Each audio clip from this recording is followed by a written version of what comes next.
iyadoo ay soo baxayaan warar sheegaya in shirkadda xagga ammaanka qaabilsan ee Sarasan International ay howlaheeda sii wadato gudaha Soomaaliya xilli uu jiray go'aan qaramada midoobay oo lagu dhaleeceeyay shaqada Sarasan ayay dawladda Koonfur Afrika sheegtay in dalkeeda wax sharciyada aysan ka haysanin Sarasan.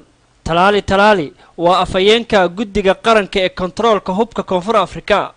wargeyska toddobaadlaha ee Sunday Independent ayuu u sheegay in diiwaanka shirkadaha Koonfur Afrika aysan ku jirin Sarasan isla markaasina shirkadani aysan haysanin wax sharciyada oo ay ku qabato howlaha xagga ammaanka la xiriira.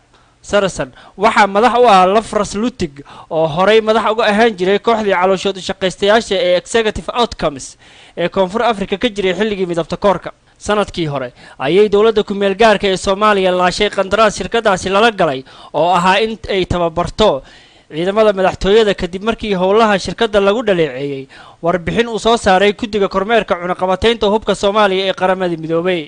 cadeymo uu soo daabacay wargeyska Johannesburg ka soo baxa oo muddo bilo ah baaritaan ku waday Sarasan waxa ay sii wadatay howlaheedii gaar ahaan maamul goboleedka Puntland. warbixinta waxaa lagu sheegay in ilaa 1500 oo askari ay tababartay Sarasan isla markaasina Puntland ay ka soo dejisay 100 tan oo saanad military ah. xiriiriyaha guddiga kormeerka cunaqabataynta hubka ee Soomaaliya Matthew Bryden ayaa wargeyska u sheegay in Sarasan ay ku guuldareysatay in ay qaramada midoobay weydiisatay arji la xiriira in ay howlaheeda si sharci ah u qabato.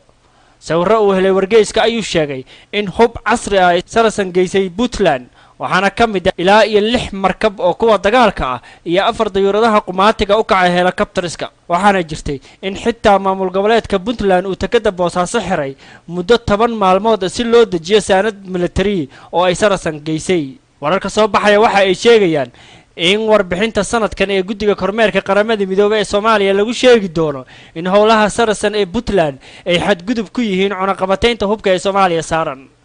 madaxweynaha dawladda ku meel gaarka ayaa dhawaan codsaday in Soomaaliya laga qaado cunaqabataynta hubka balse taasi wali lama hirgelin. Sarasan waxa ay ka diiwaan gashan tahay jasiiradda Fiji Island ee dalka Ingiriiska waxaana la diiwaan geliyay sanadii 2005.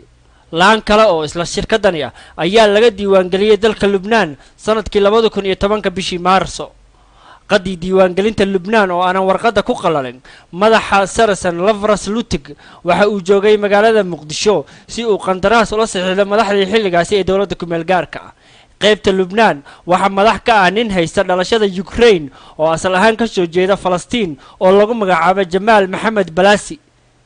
Sarasan waxa ay olog la tahay shirkadda XE Services oo uu madax ka yahay Eric Dean Prince oo madax ka ahaan jiray shirkaddii calooshood shaqaystayaasha ee Blackwater ee Ciraaq xasuuqa ka geysatay. haatan waxa fadhigiisa uu yahay magaalada Abu Dhabi halkaas oo la sheegay in Sarasan ay ka hesho miisaaniyadan $50 milyan sanadkiiba. waxa kale oo Sarasan ka tirsan madaxii hay'adda sirdoonka CIA-da xafiiskeedii Muqdisho xilligii dawladdii Siyaad Barre Mijal Shaklin iyo Salim Saalax oo ah madaxweynaha Uganda walaalkiis. Cabdinaasir Axmed Sheekh Bashiir saxan saxo Somali Sat TV Johannesburg.